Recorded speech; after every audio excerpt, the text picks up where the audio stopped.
There we go.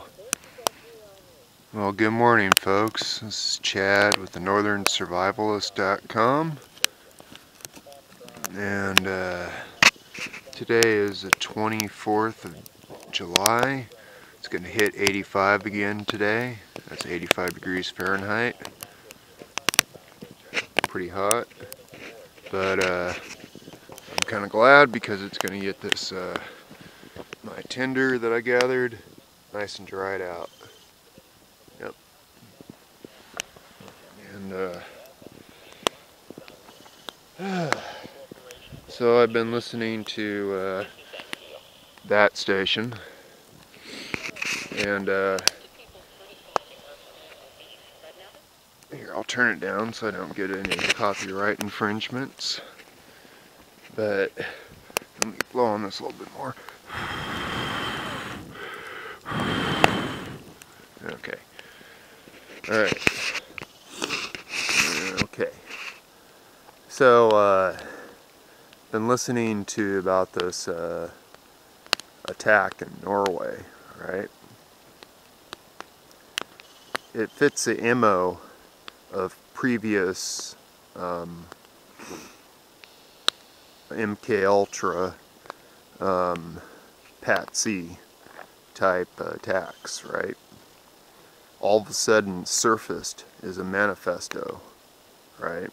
Just kind of like, you know, back in the when that dude Lofner or whatever, he that guy's a big time MKUltra Patsy. He shot that fairly good looking was she a senator, congresswoman? Yeah, Gibbons. And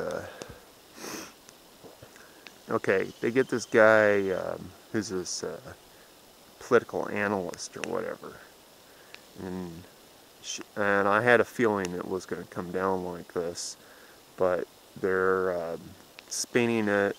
The so-called progressive liberal media is Zionist controlled media is spinning it toward this guy's a nationalist, anti-culturalism.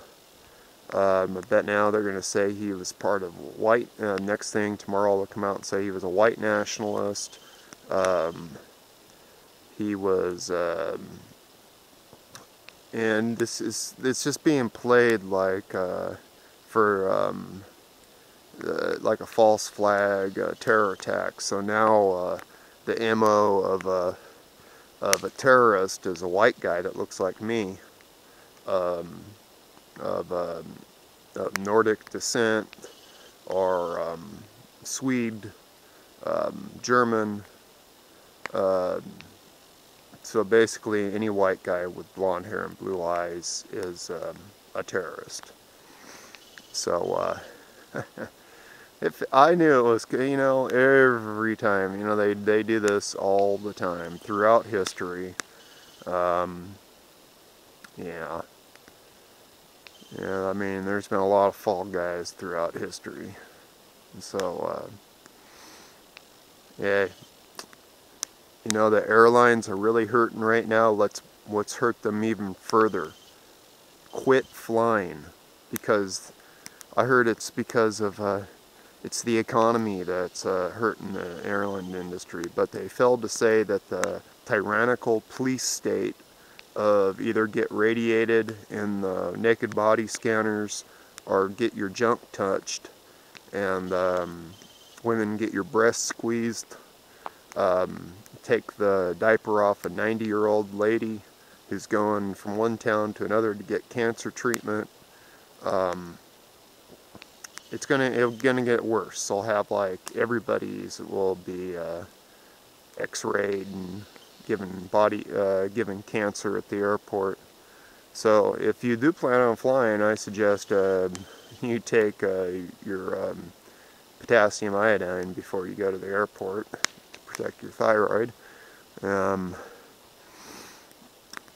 But really, if you can avoid it, don't travel on the airlines whatsoever. at least not in the United States, or I don't know about the UK and Europe, or Canada even. I know it's, you know, Mexico. I've flown in Mexican airports for years. Yeah, they got cops with machine guns and everything at the airports, but you know what? They don't harass you and grab your junk and make you go through a radiation machine. In fact, they're really courteous, actually. They open doors and everything. You know, you know, they got like a cop with an HK-91 right next with a fully full, looks like a 30-round clip in there, and he's got clips all over him, all geared out and tactical. You know, you go to use the ATM at the airport and he opens the door for you and says good morning or good afternoon. Very courteous. Does the TSA do that at the American airports? No. They're a bunch of wannabe control freak sheeple who couldn't get a job anywhere else.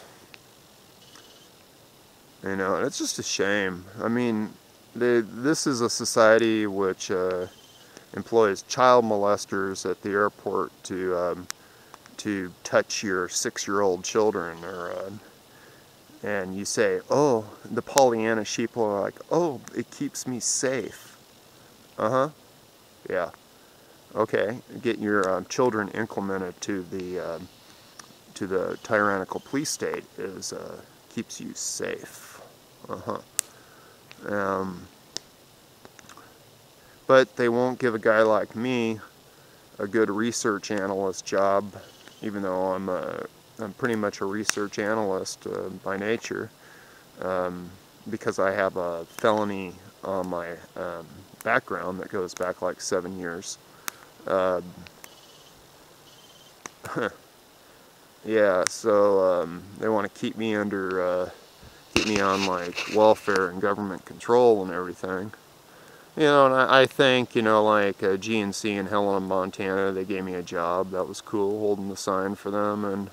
But about once in a while, all I can find is like service employment. But I heard, you know, that's pretty epidemic with the economy the way it is.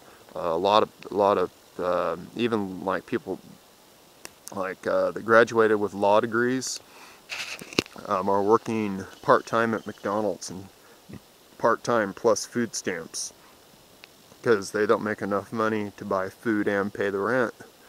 And I know there's, you know, probably then you got these so-called these other sheeple that automatically disagree with everything that you say, or then you got sheeple who automatically agree with everything you say and follow you like a little puppy. And then you got the sheeple that automatically disagree with everything you say, and they're the worst, I think. But in the end, they're all the same. Then the ones that disagree are like, well, I got a job, so the economy's great. Oh yeah? That's weird. Why is it the economy great when people have been downgraded from 6-figure jobs to working as a janitor for 12 bucks an hour? And it's always those that got like jobs make them like, they think they're on top of the world because they make like 12, 13 bucks an hour, and they work in the service industry. $12, $13 an hour ain't shit. I mean, come on, give me a break. I mean, what is that, like $25,000 a year if you work full time, and then the government takes 1/3 of it in taxes, or a little bit less? You know, shit, man, you're still working for like $9 an hour. I mean, and then we live in this society where people put you down for being self-employed, then the government punishes you even further by, if you make over $600 a year, they want to take 1/3 of everything of your wealth, and then people say, oh, you go out and get a real job when you're self-employed.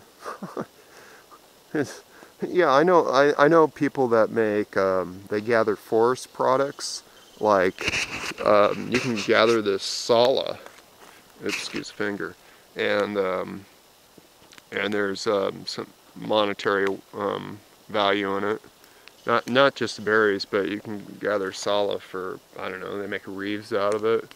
And same thing with a lot of these pine boughs and stuff. You got to get a permit and everything from the Forest Service, but it doesn't cost much. And plus, commercial huckleberry harvesting, and then they do stuff like make wine.